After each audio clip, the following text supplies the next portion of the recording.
네, 여러분 반갑습니다. 저는 990 팩토리 만점 공장장 정희동 강사고요. 오늘 이렇게 두 번째 영상으로 다시 돌아왔습니다.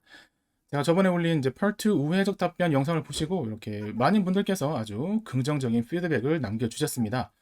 해봤더니 되더라. 틀리는 문제 수가 확실히 줄더라. 효과가 쩐다. 이렇게 저도 상당히 이제 영상을 올린 보람이 있었고요. 앞으로도 계속해서 여러분들 토익 공부에 도움이 되는 컨텐츠를 영상으로 올려드리도록 하겠습니다.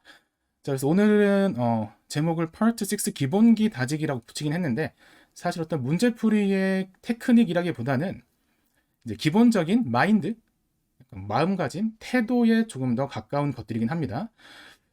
이 영상에는 제가 실제로 현강에서 파트 6 이론 수업을 할 때 다루는 내용들을 약 15% 정도 담았다고 보시면 될 것 같아요. 100%가 궁금하신 분들은 제 현강을 들으시면 진짜 제 입으로 말하기 좀 그런데 진짜 거기는 진짜 어마어마한 것들이 진짜. 사실 오늘 영상은 이 한 문장으로 바로 끝납니다. Part 6는 Part 5 곱하기 4가 아니에요. 뭐지? 뭔 소리지? 네, 참 새로운 사실이죠. 제가 이제 이런 당연한 말씀을 왜 먼저 드리냐 하면 만약 여러분이 어휘나 문법이 어느 정도 공부가 된 상태임에도 불구하고 여전히 Part 6가 어렵고 잘 안 풀린다면 대부분은 근본적인 원인이 Part 5처럼 접근해서 그렇습니다. 아니 물론 그렇게 해서 아예 문제가 안 풀리진 않아요. 그리고 어쨌든 빈칸이 뚫려 있는 모양새는 비슷하니까 비슷한 파트처럼 여겨질 수도 있습니다. 그런데 이제 우리가 조금만 생각해 보면은 그럴 거면 Part 6는 애초에 존재할 필요가 없어요. 그러니까 뭔가 5랑은 평가하는 요소가 다를 거고 접근하는 방식이 다르기 때문에 별도의 파트로 존재하는 거란 말이죠. 자, 그래서 지금부터 왜 그런지를 한번 살펴보도록 하겠습니다. 자, 여러분들 이해를 돕기 위해서 예시 문제를 가져왔습니다. 일단 우리가 지금 이 상태에서 한번 문제를 풀어볼게요. Part 6지만 사실상 Part 5죠. 지문의 종류도 알 수 없고 앞부분에 있는 내용도 알 수 없는 상태에서 한번 정답을 골라보겠습니다. 영상 멈추시고요. 풀어볼게요. 자, 해보셨나요? 여러분들이 만약 이 상태에서 어떤 답을 골랐다면 잘못하신 겁니다. 이 상태에서는 절대로 정답이 나오지 않습니다. 우선 주어가 올해의 이벤트죠. 이벤트이기 때문에 동사의 형태는 수동태 be held, 개최되다가 돼야겠죠. 또 A는 넘어가고요. 자, B를 보시면 is going to는 미래 의미니까 괜찮은데 뒤에 to hold가 아니라 이제 여기에도 to be held가 돼야 될 겁니다. 따라서 B 정도는 소거가 가능하고요. 아마 여러분들은 C도 섣불리 소거를 못했을 거예요. 하지만 C도 일단 정답은 될 수 없습니다. 이게 왜 그런지를 말하려면 좀 얘기가 길어지는데 결론만 말하자면은 올해의 이벤트라는 조건이 주어졌기 때문에 현재 완료 수동태를 어떠한 의미로 넣든 간에 이 상황에서는 말이 되질 않아요. 그래서 어쨌든 A랑 D가 남는데 더 이상은 답이 추려지지가 않습니다. 그 이유는 이 문장 어디에도 시제를 고르기 위한 단서, 즉 시간 부사가 없기 때문이죠. 이게 바로 Part 6가 5랑 결정적으로 다른 부분입니다. 정답을 고르기 위한 단서가 해당 문장에 있다는 보장이 없어요. 그래서 이 샘플 같은 경우에는 일단 지문의 종류를 알면 거의 답이 95% 확정이죠. 왜? 초대니까요. 이 행사에 오라는 얘기는 아직 이 행사는 열리지 않는 거겠죠. 그죠? 자, 그리고 마저 공개되지 않은 부분까지 확인을 해보겠습니다. 자, 그랬더니 동작구청이 제4회 이 페스티벌을 제공하게 되어서 영광이다라고 했으니까 이제 아직 열리지 않았다. 곧 열 예정임을 알 수가 있는 거고 이제 정답은 D로 확정이 되겠네요. 그래서 Part 6는 다시 한번 문제를 풀기 위한 어떤 단서, 근거가 그 빈칸이 있는 문장에만 있다는 보장이 없고요. 오히려 반대일 가능성이 높아요. 자, 그리고 이제 뭐 얘기가 나온 김에 Part 6의 시제 문제 특징을 좀 간단하게 정리를 해보겠습니다. 시제 같은 경우는 요즘 특히 좀 어려워서 이거 하나로도 거의 영상이 3편 정도 나올 수 있는 그런 소재긴 한데 좀 간단하게 얘기해 볼게요. 우선 첫 번째로 방금 보신 것처럼 빈칸이 있는 문장에 직접적으로 시간 부사를 주지 않습니다. 요새는. 자, 그럼 어떻게 해야 되죠?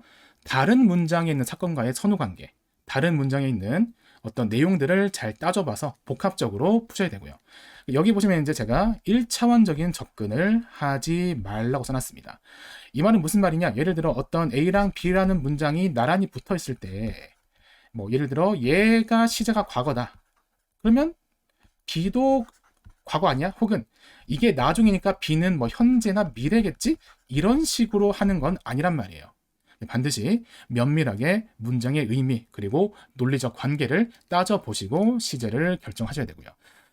자, 그 다음 3번은 요게 좀 골 때립니다. 제가 볼 때는 ETS가 이제 이런 유형의 문제를 Part 6의 킬러 문항으로 내려고 살짝 간을 보는 중인 것 같아요. 하나씩 던져보고 약간 테스트하는 중인 것으로 보입니다. 제가 볼 때는. 그래서 올해 초에 이 3번 스타일의 어떤 끝판왕격인 문제가 나온 적이 있는데 결론적으로 일단 정답은 현재 진행이었어요. 현재 진행 능동태 시제였는데 문제는 그 현재 진행 시제가 어떤 현재 진행의 의미나 문법적인 성질로 결정되는 게 아니었다는 겁니다. 이거는 제가 여러분들을 무시해서 하는 말이 절대 아니고요. 일반적인 응시자는 그 문제를 못 풀어요. 그러니까 풀더라도 100% 확신을 갖고 풀 수가 없어요, 애초에. 그러니까 그만큼 까다로운 유형이 존재할 수도 있습니다. 뭐 이 얘기는 제가 차후에 이런 3번 유형이 좀 고정적으로 나오는 패턴이 되면 그때 다시 자세히 설명을 하겠습니다. 다음으로 넘어갈게요. 제가 영상 첫 부분에서 오늘 다룰 내용은 어떤 테크닉적인 부분이라기보다는 뭐 마음가짐, 태도에 좀 더 가까운 것이다라고 말씀드렸죠. 여러분들이 이 두 가지를 갖추시면 그 즉시 뭐 별도로 문법 공부나 어휘 공부를 더 하지 않아도 Part 6의 어떤 문제풀이 실력이 2단계는 올라갑니다. 자, 그 정체는 바로 인내심과 자제력이에요. 네, 진정하시고요. 이건 어떤 뭐 개그나 드립이 절대 아니고 제가 실제로 제 수업 Part 6 이론 수업 자료에 맨 첫 페이지에 넣어서 엄청나게 강조하는 부분입니다. 그만큼 중요한 거예요. 자, 인내심은 정답의 근거가 확실히 나올 때까지 계속 참고 읽어야 된다는 얘기고요.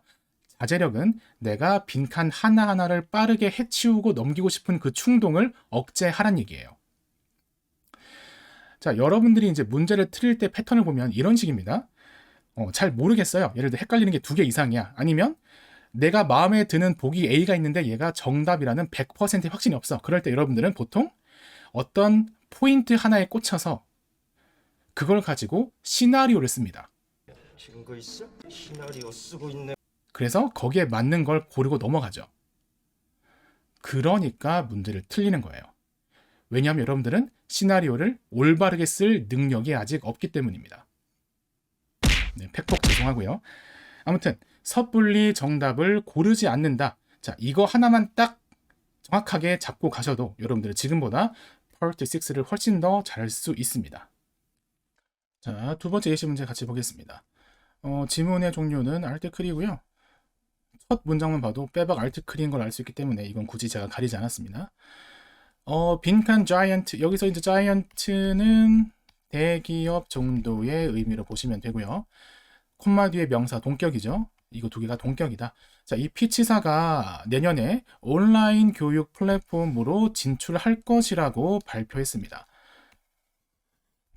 자, 그러면 여러분이 가장 흔히 잘못하는 부분 이겁니다. 그러면 피치사에 대한 설명이니까 온라인이면 미디어인가? 뭐 교육 플랫폼이면은 이게 소프트웨어인가? 아니면 교육이니까 출판인가? 이런 식으로 시나리오를 써서 접근한단 말이죠. 이거는 애초에 잘못됐어요. 왜? 지금 이 온라인 교육 플랫폼은 내년부터 진입할 신사업이고요. 따라서 아직까지는 이 피치사의 어떤 주력 분야가 아니란 말이죠. 애초에 이 부분은 문제의 근거가 될 수가 없습니다. 자, 그럼 계속 봐야겠죠. 두 번째 문장 확인해 보겠습니다. CEO인 토미 킹에 따르면 자, 그것은 새로운 확장의 길을 탐험하기 위한 시도랍니다. 이거 한번 끊을게요. 자, using 사용하면서 뭘 사용하죠?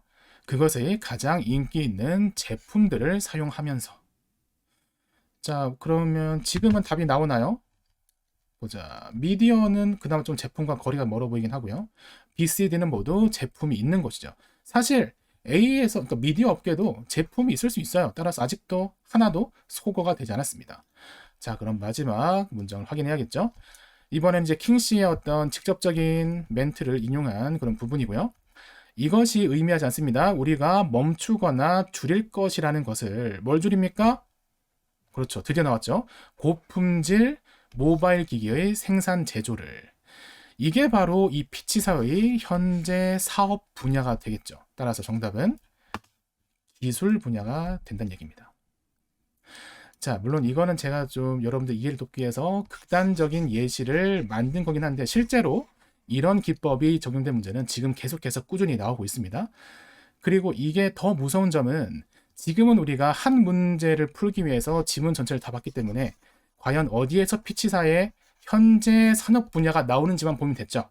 근데 실제 문제에서는 뭐 예를 들어 according to 이쯤에 빈칸이 있을 수도 있고요. 그 다음에 an attempt to 부정사 이쯤에도 얼마든지 빈칸이 들어갈 만하고 내지는 뭐 ing 여기도 되겠고요. 아니면 최상급 형용사 이 정도 자리도 충분히 빈칸이 들어갈 수 있는 곳이란 말이에요. 그럼 우리가 요 사이한 두 문제 정도를 풀고 왔을 때 과연 32번 문제의 정답이 여기에서 결정된다는 것을 눈치챌 수 있겠냔 말입니다. 엄청나게 무섭죠. 자, 그래서 인내심과 자제력이 중요한 것이다. 확실하지 않으면 승부를 걸지 마라. 이런 거 안 배웠어? 자, 그래서 Part 6는 하나의 텍스트, 지문을 기반으로 하기 때문에 Part 5와는 빈칸을 채우는 방식, 문제를 푸는 방식이 달라질 수밖에 없는 겁니다. 방금 보신 대로 한 문제의 범위가 지문 전체일 수도 있다. 다시 말하자면 빈칸의 어떤 정답을 고르기 위한 단서가 빈칸과는 매우 멀리 떨어져 있을 수 있다. 혹은 하나의 문제를 풀기 위한 단서가 여러 개로 분산되어서 곳곳에 위치해 있을 수 있다. 이런 말이 되는 거고요. 그리고 방금 보신 대로 어떤 하나의 보기가 이 한 문장 내에서는 정말 이보다 더 찰떡인 게 없는데 지문 전체를 봤더니 뭔가 모순되거나 맞지 않는다. 그런 경우 그 보기는 아무리 찰떡이어도 절대로 정답이 될 수가 없는 거예요. 다시 한번 이거는 기본 전제입니다. 정확하게 이걸 인지하시고 항상 문제풀이에 적용을 하셔야 되고요. 자, 그 다음 두 번째는 조금 생소한 말이 들어있죠. 자, 빌드업 구간의 내용을 파악하자. 자, 이건 뭐 제가 만든 말이기 때문에 여러분들이 생소할 수밖에 없습니다. 뭐 별건 아니고요. 자, 펄트 중에서 이렇게 지문의 형태로 주어진 애들이 있죠. LC라면 펄트 3, 4고요. RC에서는 펄트 6, 7입니다. 보면 이제 3, 4나 7 다 공통적으로 첫 번째 문제로 물어보는 게 뭐 화자나 청자가 누구냐, 이 글의 글쓴이는 누구겠는가 이런 거잖아요, 그죠? 아니면은 이 글의 목적은 무엇이냐 이런 걸 물어봅니다. 즉 그런 지문의 기본적인 정보들이 제공되는 그 부분을 제가 빌드업 구간이라고 불러요. 그럼 이거를 Part 6에 대입시키면은 지문의 종류, 뭐 기사 제목, 이메일 편지 날짜, 뭐 글을 쓰는 목적, 용건, 그 다음에 누가 쓰고 의도된 독자는 누구인지 이런 것들이 바로 빌드업 구간에 주어지는 정보들이 되겠습니다.